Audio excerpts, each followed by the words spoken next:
اور ہم اس وقت تقریباً یہودی استعمار کے شکنجر میں جکڑے جا چکے ہیں۔ اس وقت جو میری کیفیت ہے وہ پھر بہت زیادہ مایوسی کی طرف راغب ہو رہی ہے، کوئی صورت تو نظر نہیں آتی۔ بھارت کی جنگی تیاریاں دیکھیے، بھارت کی قوت کا اندازہ کیجئے۔ بھارت اب آنکھوں میں آنکھیں ڈال کر امریکہ سے بات کر رہا ہے، امریکہ پر تنقیدیں کر رہا ہے۔ بھارت کا وزیر داخلہ چوہان جو ہے وہ اپنی لوک سبھا میں یا اس سے اوپر کا جو ہے غالباً اس کے اندر جس کو سینٹ کے مقابلے کی جو شے ہے اس میں اس نے کہا ہے کہ امریکہ ہیز ایول ڈیزائنز ان کشمیر، جس پر کہ بڑی ریزنٹمنٹ ہوئی ہے اور امریکنز نے اس کے اوپر بڑی ناخوشی کا اظہار کیا۔ کرے ناخوشی، اس نے صاف کہا ہے۔ تو اس کا تو حال یہ ہے کہ امریکہ نہیں چاہتا کہ بھارت ایک سپر پاور بن سکے، اس لیے وہ سارے کے سارے جو اڑنگے لگا رہا ہے ہمارے راستے میں۔ تو بھارت تو بہت اونچا ہو چکا ہے۔ یہ تھا مسئلہ جس کے حوالے سے بات شروع ہوئی، اور میں سمجھانا چاہتا ہوں چونکہ ہمارے ہاں کے فوجی آفیسرز تھے جو جاتے تھے ادھر ادھر، کہیں سے کوئی ہتھیار مل جائے، کہیں سے ہمیں کچھ مدد مل جائے، کہیں سے کوئی صورت جو ہے ہمارے ڈیفنس کے لیے کچھ ساز و سامان مل جائے، لہذا باہر والوں کے لیے ان کو ورغلانا بہت آسان کام تھا۔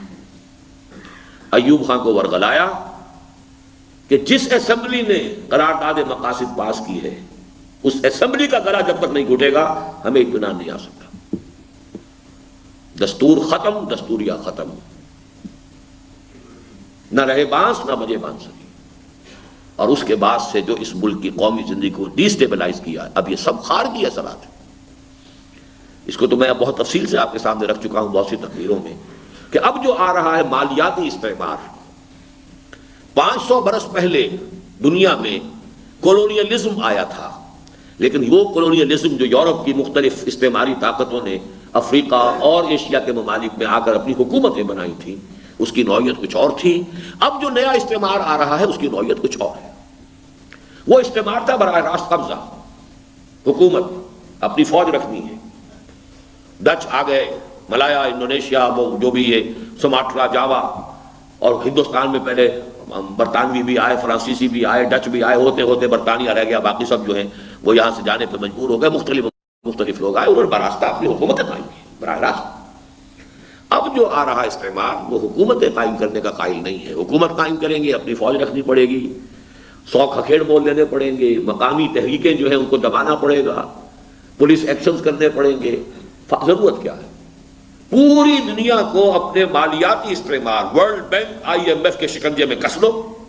پوری دنیا کی حیثیت جو ہے جو یہودیوں کے نزدیک گوئنز ہیں، جنٹائلز ہیں، یہ شکلاً انسان ہے، حقیقتاً حیوان ہے۔ جیسے گھوڑے کو کوئی تانگا چلانے والا جو ہے شام کو کچھ نہ کچھ دانہ ڈالے گا تو اگلے روز جوتے گا، باقی یہ کہ اصل کمائی تو اس کی ہے، دن بھر میں اس نے 100 روپیہ بنایا تو اس کا ہے، البتہ اتنا کچھ تو دینا پڑے گا گھوڑے کو کہ کل بھی اسے دوبارہ تانگے میں جوت سکے۔ بس اس درجے میں دنیا کھائے، کام کرے، باقی ساری بلائی، سارا مکھن وہ ہمیں دینا۔ وہ استعمار ہے کہ جو اس وقت آ رہا ہے، اور اس استعمار کے ایک اعتبار سے میں آپ سے عرض کر دوں کہ ہم شکنجے میں جا چکے ہیں۔ اس وقت جو صورتحال ہے یوں سمجھیے اللہ نے کہاں تک ہمیں پہنچایا تھا۔ وَاتْلُ عَلَيْهِمْ نَبَأَ الَّذِي آتَيْنَاهُ آيَاتِنَا، یہ آیات کے حوالے سے پچھلے دنوں میں جہنم میں تقریر کر رہا تھا، اس جلسے میں ایک نوجوان نے علامہ اقبال کے 3 شعر پڑھے تو میں نے بھی ہوں گے، لیکن اب میں چونکہ بہت عرصہ ہو گیا میں کتابوں سے تو نہیں پڑھتا، میری تو پرانی یادداشت سے جو کچھ ہے وہی محفوظ ہے، تو وہ میرے ذہن سے اترے ہوئے تھے، لیکن میں چونک سا گیا۔ شیرازہ ہوا امت مرحوم کا ابتر، اب تو ہی بتا تیرا مسلمان کدھر جائے۔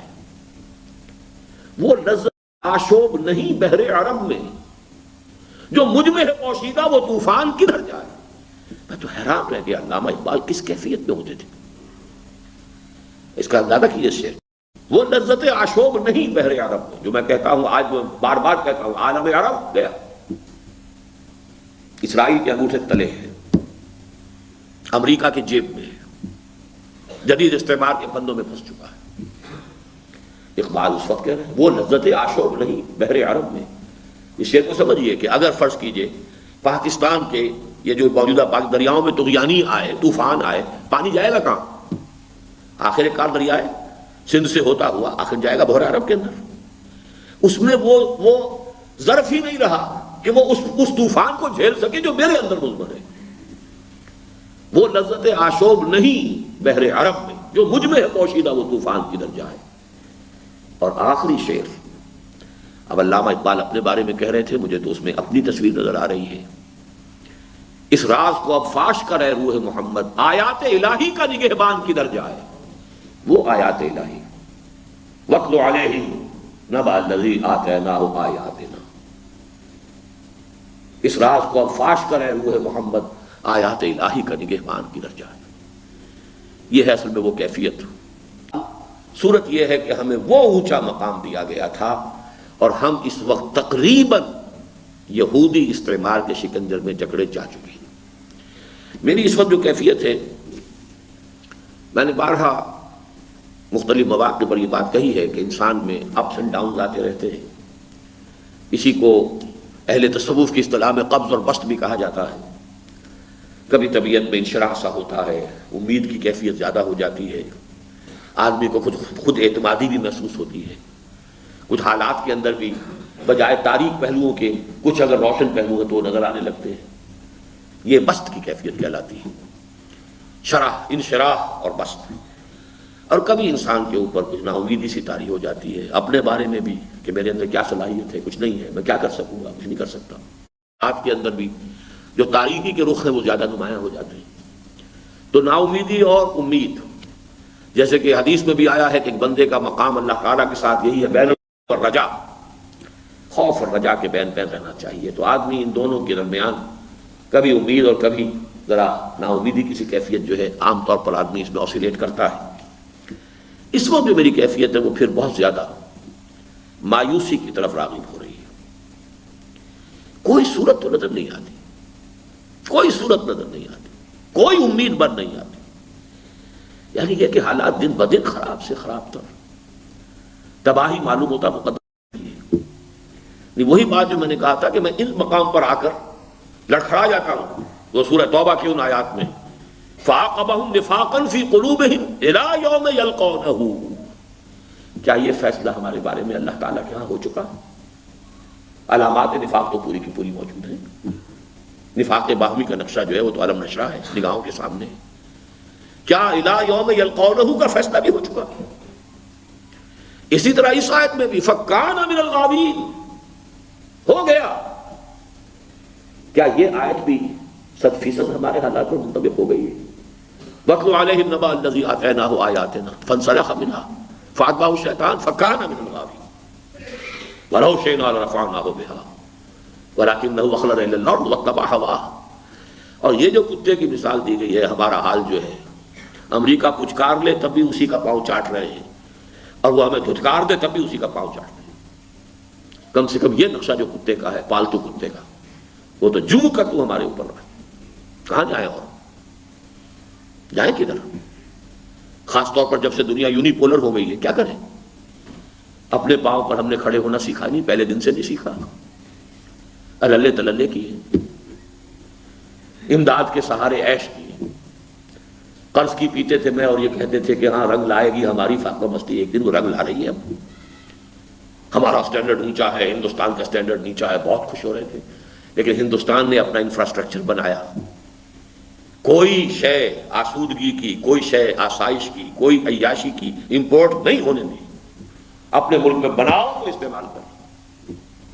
50s کی بات کر رہا ہوں، 55 56 کی، کہ ہمارے ایک بزرگ ہوتے تھے، اب تو فوت ہو گئے، حاجی عبد الرحمان صاحب. میں منڈومری میں تھا ان دنوں، جو سائیوال کہلاتا ہے. وہ پہلی مرتبہ ہندوستان جا رہے تھے تو ان کے سکھ دوستوں کی فرمائش آئی کہ ہمارے لیے تھرموس لے کر آئیے. ہندوستان میں تھرموس نہیں تھا. جب تک انہوں نے اپنا نہیں بنا لیا، اپنا بناؤ تو استعمال کرو، امپورٹ نہیں ہوگا. لہذا انفراسٹرکچر ہے. اب وہ میزائل بنا رہے ہیں، سوئی سے لے کر ہوائی جہاز تک بنا رہے ہیں. ہمارا حال کیا ہے؟ یا تو یہ کہ قرض، اور یا یہ کہ کچھ ہمارے یہ امارات میں باہر گئے ہوئے لوگوں کا کچھ پیسہ آیا، باہر جا کر انہوں نے جو کچھ سے ہمارے معاشرے میں فساد پیدا ہوئے. یہاں بیویاں، جوان بیویاں بغیر شوہروں کے رہ رہی ہیں، جو اس سے فسادات ہوئے کس کو معلوم نہیں کہ کیا کچھ ہوا. پیسہ بنایا تو پیسے سے کیا آیا؟ ٹیپ ریکارڈر آیا، بڑے اچھے سوٹ کیسز آ گئے، یہ چیزیں آئی.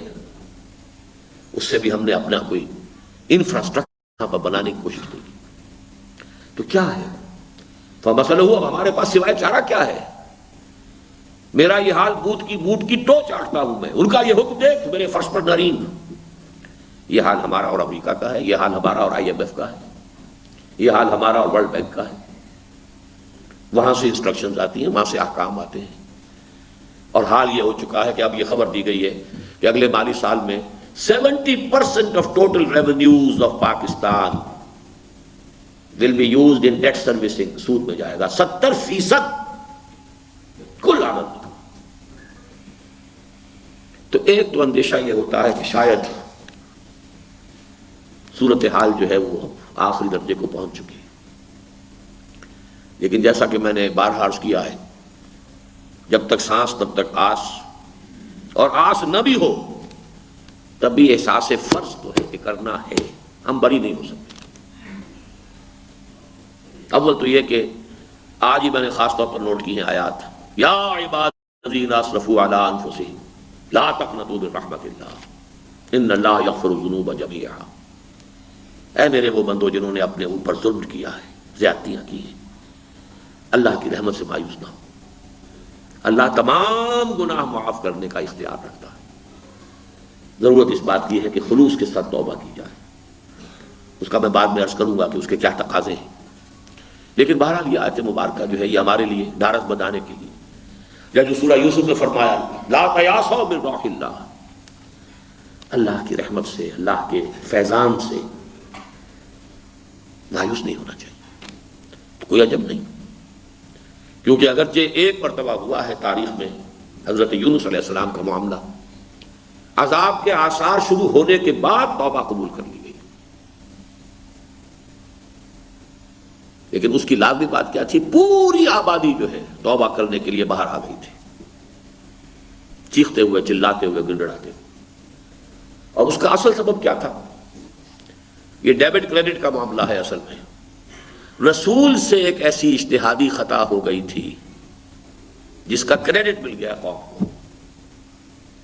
ہجرت کی اجازت آئے بغیر حضرت یونس علیہ السلام اپنی قوم کو چھوڑ کر چلے گئے۔ رسول نہیں جا سکتا، اپنے پلیس آف ڈیوٹی کو نہیں چھوڑ سکتا جب تک کہ ایکسپریس پرمیشن نہ آ جائے۔ جیسا سیرت کے واقعات میں آپ پڑھتے ہیں کہ حضور نے اگرچہ عام مسلمانوں کو مکے میں اجازت دے دی تھی، جاؤ مدینے کی طرف چلے جاؤ، ہجرت کر جاؤ، خود منتظر تھے اللہ تعالیٰ کی طرف سے واضح ہدایت آنے کی۔ حضرت ابوبکر پوچھتے رہتے تھے حضور اجازت تو نہیں، ابھی اجازت نہیں۔